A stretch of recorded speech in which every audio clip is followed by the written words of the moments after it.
유저님들 계좌 관리는 잘 하고 계시나요? 제가 차마 안녕하시냐라는 말이 안 나옵니다. 왜냐면 지금 시황이 너무 안 좋잖아요. 이거 보시면 위에 있는 세 개 종목 노란색, 파란색, 초록색은요 미국 나스닥, 다우존스, S&P 500의 차트고요. 여기 빨간색이 지금 코스피, 파란색이 코스닥 차트입니다. 지금 갭이 너무 많이 벌어져 있죠. 사실 이렇게까지 갭이 벌어진 적이 있었나 싶을 정도로 미장과 너무나 차이가 나게 따로 노는 그런 모양새입니다. 특히 코스피 코스닥은 지금 연일 하락세를 기록하면서 지금 반등의 여지를 보이고 있지 않은데, 확실하게 5일선을 타기 전까지는 여러분들 정말 신중하게 매매하셨으면 좋겠고, 웬만하면 매매를 하지 않으시는 것도 저는 추천을 드립니다. 여러분들이 제일 안 되시는 거 딱 두 가지가 있을 거예요. 저도 그랬고 알면서도 안 하고 계시는 거 딱 두 가지. 자, 시황에 따라서 매매 비중 줄이는 거, 그리고 실제로 개별 종목 매매할 때도 비중을 나눠서 분할로 매수하고 매도하는 거. 이거 진짜 안 되시는 분들 많으실 겁니다. 그런데요, 지금 시황이 안 좋은 상황에서 여러분들이 주식을 한다는 거는요, 그 역풍 있죠. 역풍이 불고 있는데 바다에서 수영하는 거랑 똑같습니다. 역풍이 아니라 지금 같은 상황은 거의 태풍이 부는데 바다 수영하신다고 생각하시면 돼요. 앞으로 나갈 수 있겠습니까? 나가기가 힘들죠. 투심 자체가 안 좋기 때문에 단타든 뭐든 정말 갑작스럽게 급락하는 경우도 많고, 이런 경우에는 여러분들 계좌 관리 꼭 하셨으면 좋겠습니다. 그럼 지금부터 11월 30차 돈 되는 주식 일정에 대해서 말씀드리도록 하겠습니다.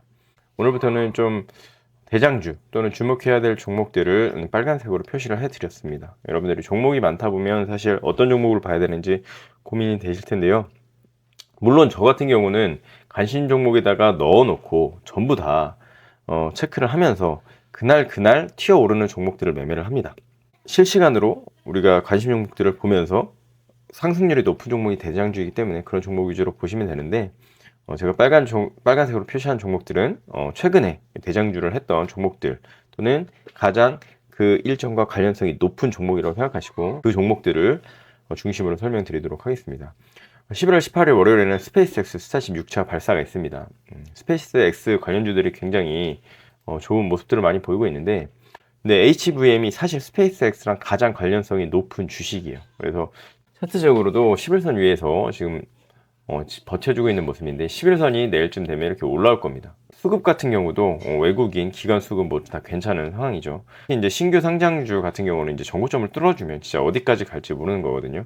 하지만 지금 RSI는 좀 과매수 구간에 있으니까 한번 요 11선을 지지해주면서 좀 조정받고 어느 정도 RSI가 낮아진 상태에서 한 번 더 칠 수 있는지. 일단 월요일날 일정이 있기 때문에 월요일날도 당장에 움직여도 전혀 이상하지 않은 주식이다. 자, 한컴미드 같은 경우도 굉장히 끼가 좋았던 주식인데요. 한글과 컴퓨터라고 하면은 왜 이게 스페이스X랑 관련이 있느냐 이렇게 생각하시는 분들도 계실 거예요. 얘가 펠컨 9 스타링크 발사랑 굉장히 관련이 있습니다. 자회사에 한컴 스페이스라는 자회사가 또 있기 때문에 우주 관련주로도 많이 엮여 있는 주식이고요. 한컴미드가 지금 시총 자체가 낮은 종목이기 때문에 좀 탄력성이 좋습니다. 사실 한글과 컴퓨터가 지금 매매 동향 으로 봤을 때 수급적인 측면에서는 기관들이 굉장히 매집을 많이 하고 있거든요. 그래서 얘도 지금 조정이라고 하기에는 좀 저점을 계속해서 올려가는 모습이기 때문에 충분히 월요일 날에도 움직일 수 있는 주식이다. 한글컴퓨터 괜찮다. YJ링크, 컨테, 라이프시메스, 제노코, 루미르 같은 종목들도 여러분들 다 관심 종목에 등록을 해놓으시고 지켜보시면 좋을 것 같고요. 누가티도 이상하지 않습니다. 그 다음에 최근에 이제 미래에셋 벤처 투자랑 아주아이비 투자 같은 경우는 스페이스X에 투자한 걸로 투자한 종목으로서 탄력성이 좋게 움직였었던 종목이기 때문에 그런 종목들까지 같이 보시면 좋을 것 같다. 그 다음에 월요일에 KT에서 MS 이그나이트라고 해서 마이크로소프트에서는 연례 개발자 컨퍼런스 이 전시 행사에 참석을 한다라고 합니다. 그래서 KT가 마이크로소프트랑 연계해가지고 여러 가지 사업들을 벌이려는 움직임을 많이 가지고 있는데, KTCS 요거랑 KTIS 요게 이제 KT 자체의 종목보다는 요 종목들이 주로 움직입니다. 차트가 엄청 좋다라고 할 수는 없지만 얘네들도 재료가 있을 때 한 번씩 튀어주는 움직임을 보여주기 때문에 관심 가져주면 좋을 것 같고, 저는 요 종목보다는 이제 스페이스X에 좀 관심을 월요일날 많이 가져야 될 것 같다. 그 다음에 여야 의원 대표단이 한미 전략 포럼에 참석을 합니다. 그래서 이제 이때 계속해서 이제 트럼프가 강조하고 있는 그런 조선, 재건, 비트코인 이런 관련주에 대한 언급들이 나오면 나올수록 이런 종목들이 다시 한번 튈 수가 있는 거죠. 이 조선주들 관련해서도 제가 계속해서 말씀드렸고, 현대임스 같은 경우는 탄력이 굉장히 좋았는데 지금 121선까지 이제 조정을 받은 모습이죠. 조정을 받아줬기 때문에 한 번 더 상승할 수 있는 여력이 좋은 거고요. 그리고 하나오션 같은 경우는 수급 자체가 외국인 수급이 아직도 많이 남아있다. 그래서 여기서 5일선까지는 조정을 볼 수도 있지 않나 라는 생각도 듭니다. 그리고 1승이랑 오리엔탈 종목도 계속해서 조선주들로서 움직였던 종목이기 때문에 계속 보시면 좋을 것 같고요. 재건주들이 굉장히 세게 움직이고 있죠. 지금 뭐 종전에 대한 얘기들이 뭐 매일매일 뉴스에 나온다고 해도 과언이 아닙니다. 이 범양 경영 같은 경우는 미쳤죠. 그냥 요거는 좀 차트가 높기 때문에 이거는 진짜 조심하셔야 됩니다. 물론 대장주라서 보긴 봐야 되지만 요건 일단 조심하시고, 그 다음에 SY 스틸텍도 어제 상한가를 갔고요. 전진건설 로봇 같은 경우 이제 신규 상장한 지 얼마 안 된 종목이잖아요. 이제 정고점을 뚫어주고 이제 정고점 부분까지 이제 조정받고 한 번 더 상승하는지. 코오롱 글로벌 같은 경우도 사실 뭐 대장주랑은 거리가 먼 종목이지만 예전에 대한고래랑도 엮여서 움직였던 종목이라서 지금 범암 경영이나 SY 스틸텍 같은 이런 종목은 당연히 봐야 되지만 서브로서 이런 종목들도 볼 수 있지 않을까라고 생각을 합니다. 비트코인 관련주는 T사이언티픽이 우리기술 투자나 뭐 다른 하나투자증권, 갤럭시 머니트리보다는 조정 폭을 좀 적게 받으면서 탄력 있게 최근에는 움직였기 때문에 241선이거든요. 241선 위에서 다시 한번 튀어주는지 볼 수 있을 것 같고요. 비트코인을 주를 매매를 하시려면 반드시 업비트 앱이나 이런 것들을 이용해서 비트코인 시세들을 보시면서 들어가시는 것이 좋습니다. 현대모비스 같은 경우는 이전에도 제가 요 화살표에서 말씀드렸던 종목인데 조정받고 계속해서 탄력성 있게 움직이려고 하는 모습이죠. 지금 보시면 외국인 수급이 정말 연속 순매수가 너무 많이 들어오고 있는 그런 종목이에요. 그래서 여러분들이 조금 안정적으로 매매를 하시려면 시황이 안 좋을 때 외인들 수급이 탄탄하게 받쳐주는 종목들은 상대적으로 좀 반등이 세게 나올 수 있다는 것들을 기본적으로 생각하시고 매매를 하시면 좋겠죠. 자, 11월 20일 수요일 같은 경우는 엔비디아 실적 발표가 있는데 이제 엔비디아가 금요일 날 좀 하락을 했습니다. 그래서 월요일, 화요일 이제 이거는 흐름을 보시고 들어가셔야 되는데 이것도 사실은 미리 매수를 하신다는 건 좀 약간 도박의 측면이 있죠. 근데 지금 엔디스테크가 괜찮을 것 같다라고 느껴지는 이유는 지금 차트적으로도 지금 바닥권에 있고 지금 과매도 측면에 있고 지금 종목별 투자자에서 아까 말씀드린 것처럼 시황이 안 좋은데 외국인 순매수가 계속 이어지고 있는 종목이에요. 그래서 이런 것들은 한 번 정도 반등이 나올 수 있지 않을까라고 이렇게 생각을 해볼 수 있는 거고요.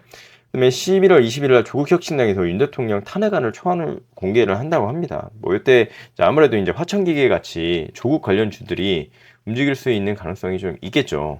그래서 화천기계가 안 그래도 이재명이 지금 실형을 선고받으면서 지난주에 한번 튀어줬습니다. 튀어줬는데 생각보다 이제 이쪽이 튀어준 게 아니라 지금 김동연 관련주들 있죠. PM풍년 그리고 SG글로벌이 상한가를 가면서 김동연이 상대적으로 굉장히 더 많이 주목을 받고 있는 그런 추세입니다. 물론 한동훈의 대상홀딩스도 상승을 하긴 했지만 아무래도 이제 이런 뉴스에는 이제 김동연이나 조국 관련주들이 튀어오를 가능성이 더 크겠죠. 그래서 PM풍령 SG글로벌이 굉장히 세게 움직였기 때문에 앞으로 이제 뭐 이재명 관련돼서 안 좋은 뉴스가 나온다거나 민주당 쪽에서 또 새로운 어떤 인물을 찾는다면 김동연 쪽으로 쏠릴 가능성이 있지 않을까. 주식시장은 어쨌든 그렇게 반응을 하고 있다라고 생각하시면 되고요. 이재명 관련주인 동신건설은 지금 골로 갔죠. 동신건설뿐만 아니라 일성건설, 오리엔트전공 같은 주식들 다 지금 거의 하한가 근처까지 밀린 상태이기 때문에 지금 특별한 이재명 관련 뭐 호재 뉴스가 오지 않는 이상 이쪽은 조금 보지 않는 게 좋을 것 같습니다. 그래서 아무래도 김동연 관련주들이 좋지 않을까 싶고, 이낙연 관련주 중에서는 그동안 사실 잘 움직이지 않았던 종목인데 코메론이라는 종목이 상승을 많이 했어요. 이게 정고점을 넘어서 이제 계속해서 상승을 하는지 이낙연 관련주로는 코메론을 보시면 될 것 같습니다. 11월 21일에는 M게임에서 기온 M을 출시를 하는데 게임주들이 지금 뭐 분위기가 좋진 않아요. 솔직히 뭐 지금 지스타가 예정이 돼 있었고 뭐 해서 게임주들에 좀 돈이 들어오나 싶었는데 전체적으로 게임주들이 지금 뭐 테크를 타고 가는 그런 느낌은 아니다. 그래서 여러분들이 주식을 하실 때 이 섹터의 분위기를 반드시 보셔야 됩니다. 아무리 개별적으로 호재가 있어도 이 섹터의 분위기가 좋지 않으면 크게 상승을 못하는 경우들이 많은데, 게임주들이 그렇게 좋은 막 분위기는 아니다. 이제 22일에 금요일에는 최태원 SK 회장이 도쿄 포럼에서 연설을 하는데, 요 관련된 주식이 이제 마이크로 투나노라는 주식입니다. 이것도 지금 뭐 차트가 좋은 편은 아니지만 지금 바닥을 찍어주고 있고, 이런 주식들은 이런 바닥권을 딱 보고 있다가 손절 라인을 요 바닥으로 딱 보시면 돼요.